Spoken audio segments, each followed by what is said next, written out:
कलयुग के राजा राहु हुए महाबलवान।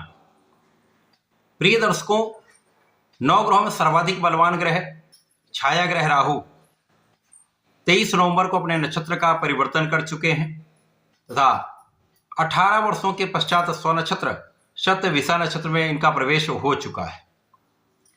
क्योंकि ये अत्यंत महत्वपूर्ण स्थिति बन रही है और कलयुग के राजा राहु इस समय में सर्वाधिक बलवान हो चुके हैं।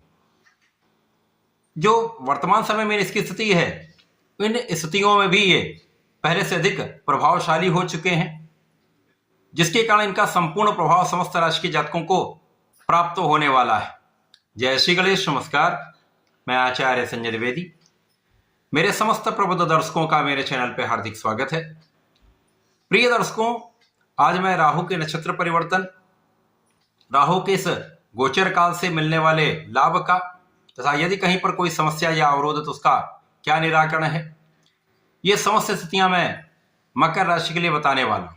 अब चूंकि वर्तमान समय में जो राहु का गोचर चल रहा है वो भी कुंभ राशि में चल रहा है, वो शनि देव की ही राशि है और मकर राशि के लिए द्वितीय भाव में राहु का गोचर चल रहा है। वैसे भी ये बलवान थे, धन भाव में होकर इनकी स्थिति प्रबल थी, मित्र की राशि में होकर ये एक अच्छा परिणाम प्रदान कर रहे हैं, परंतु राहु का जो नकारात्मक प्रभाव है, जो नैसर्गिक इनका प्रभाव है वो नकारात्मक है, उसका प्रभाव भी प्राप्त हो रहा है। अब ये अत्यधिक बलवान हो चुके हैं तो कुछ स्थितियों में बदलाव होगा, कुछ बड़े परिवर्तन होंगे, कुछ उलटफेर होंगे, लेकिन आपके लिए स्थितियां बहुत कुछ लाभदायक हैं। मकर राशि के लिए द्वितीय भाव में राहु का गोचर इस भाव के प्रभाव को कई गुना बढ़ाने वाला है। साथ ही साथ राहु की 3 दृष्टियां हैं।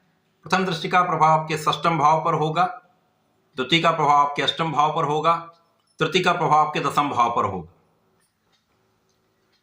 वर्तमान समय में राहु द्वितीय भाव में है, जो परिवार का, धन का, पारिवारिक संपत्ति का भाव है।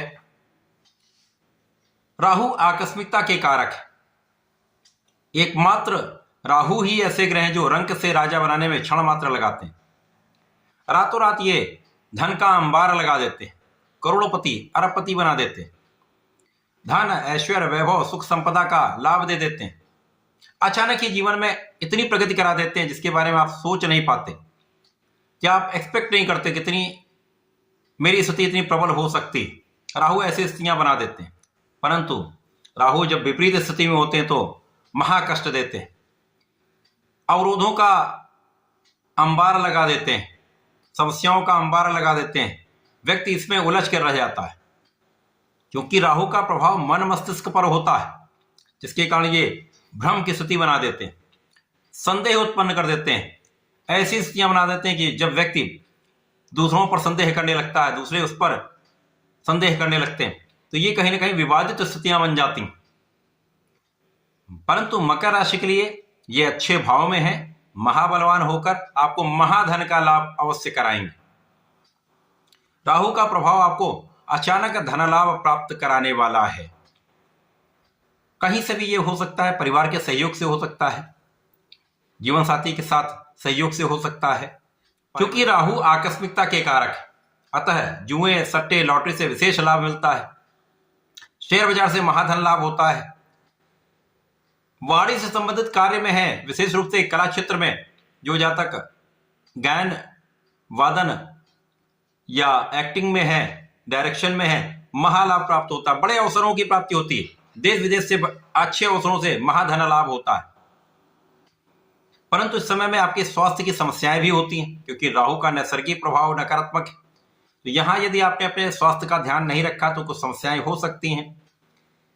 नर्वस सिस्टम से संबंधित समस्याएं हो सकती हैं, पेट से संबंधित रोग हो सकते हैं। खाने पीने पर नियंत्रण रखें, अपने स्वास्थ्य का ध्यान रखने के लिए योगा प्राणायाम करें, फिटनेस पे ध्यान देंगे तो समस्याएं कम से कम होंगी। अपने आप को एक्टिवेटेड रखिए, जितना अपने जीवन को आप एक्टिव करते रहेंगे समस्याएं कम से कम होंगी। इस बीच में आपकी वाणी दूषित हो सकती है, तो वाणी को संयमित रखें, प्रेम से विनम्रता से व्यवहार करेंगे तो परिवार के बीच में एक अच्छा सहयोग प्राप्त होगा। पारिवारिक संपत्ति से तथा पिता से भी लाभ आपको प्राप्त होगा। इस बीच में राहु का जो प्रभाव है वो आपके ऋण बढ़ा सकता है। जो जातक ऋण लेने का प्रयास कर रहे हैं उनका ये काम बन जाए, परंतु अन्य के लिए ये ऋण वृद्धि समस्या का कारण बन सकती है। इस समय में राहु का जो प्रभाव है वो कहीं ना कहीं कुछ विवादों में डालने का होता है। यहां पर कोई ना कोई शत्रु बनता रहेगा, परंतु उसका पराभव भी होता रहेगा।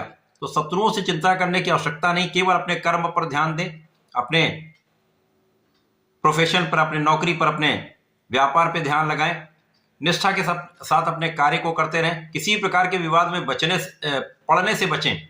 विशेष रूप से अपने मित्रों का जो विवाद है उससे दूर ही रहें। इस समय में भोग विलास से दूर रहेंगे, इस समय में एडिक्शन से दूर रहेंगे तो रोगों से दूर रहेंगे। राहु का प्रभाव आपके कार्य क्षेत्र को बढ़ाने वाला है, यहां पर कोई संदेह नहीं। अचानक पद वृद्धि हो सकती है, अचानक ही पद का लाभ, मन चाहा स्थानांतरण या मन के अनुसार पद की प्राप्ति, या कार्य क्षेत्र में आपके मन के अनुसार कॉन्ट्रैक्ट की प्राप्ति, प्रोफेशन में नए नए अवसर आपको निश्चित रूप से प्राप्त होंगे। तो कार्य क्षेत्र में प्रबलता मिल रही है, धन का लाभ मिलेगा, परंतु बहुत सारी चीजों पर आपको संयम, बहुत नियंत्रण रखना होगा। क्रोध से बचें, वाणी पर नियंत्रण रखें, पारिवारिक भाव में वृद्धि के लिए संयम रखकर, धैर्य रखकर बात करें, किसी प्रकार के विवाद से बचें, आपसी सामंजस्य बनाकर रखें, तो यहाँ पर बहुत समस्याएं नहीं होगी। इसी प्रकार से अपने स्वास्थ्य का ध्यान रखें।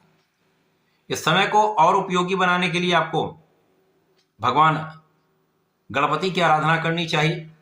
ओम गंगणपतये नमः का नित्य जप करें। प्रत्येक शनिवार को भगवान भोलेनाथ पर जलार्चन करें। चंदन की सुगंधि का अर्पण करें तथा यदि आप बेलपत्र का अर्पण करते हैं तो समस्त समस्याओं से मुक्त होकर लाभ की प्राप्ति करें। तो ऐसा करके इसका लाभ है। धन्यवाद, नमस्कार।